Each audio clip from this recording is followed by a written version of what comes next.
La dispute. Autrui est-il une menace?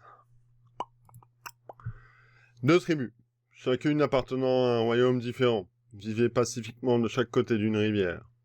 Dans le passé, elles avaient collaboré pour ériger une bagarre afin d'irriguer leurs champs.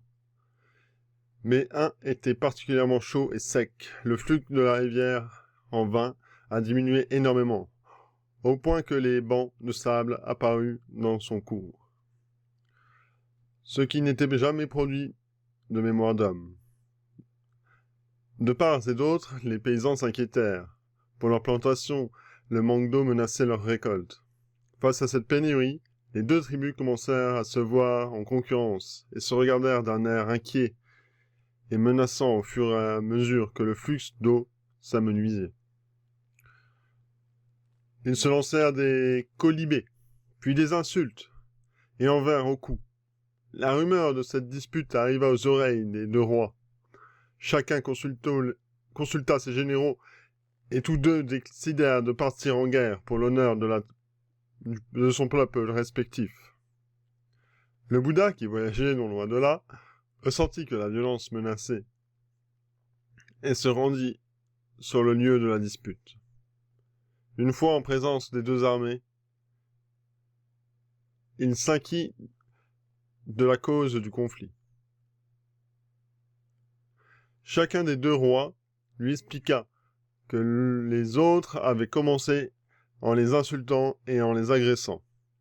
Le Bouddha demanda alors quelle était la cause initiale de ces insultes et de ces agressions. Ils ne surent pas répondre. Ils demandèrent aux généraux, mais ces derniers ne savaient pas non plus, trop occupés à leur plan de bataille. Finalement, on fit venir les paysans qui s'exprimèrent de l'origine du drame, tout en dénonçant bien sûr leurs adversaires comme étant l'origine du conflit. Le Bouddha leur demanda enfin, qu'est-ce qui est le plus précieux, l'eau ou la vie humaine? La vie humaine, répondit-ils tous en chœur, alors qu'il n'est pas vain de tuer les gens pour de l'eau. Et pire, qu'en est-il de tuer sans même savoir pourquoi? Laissez-moi vous raconter une histoire. Un jour, un ouragan s'abattit sur la forêt. Les arbres qui avaient poussé les uns près des autres et dont les branches s'entrelaçaient supportèrent la brutalité de l'orage. Un arbre qui avait poussé seul, séparé des autres, fut arraché et périt. À vous de voir si vous voulez survivre. Et le Bouddha s'éloigna. Tan, tan, tan, tan, tan, tan, tan, tan, tan, tan.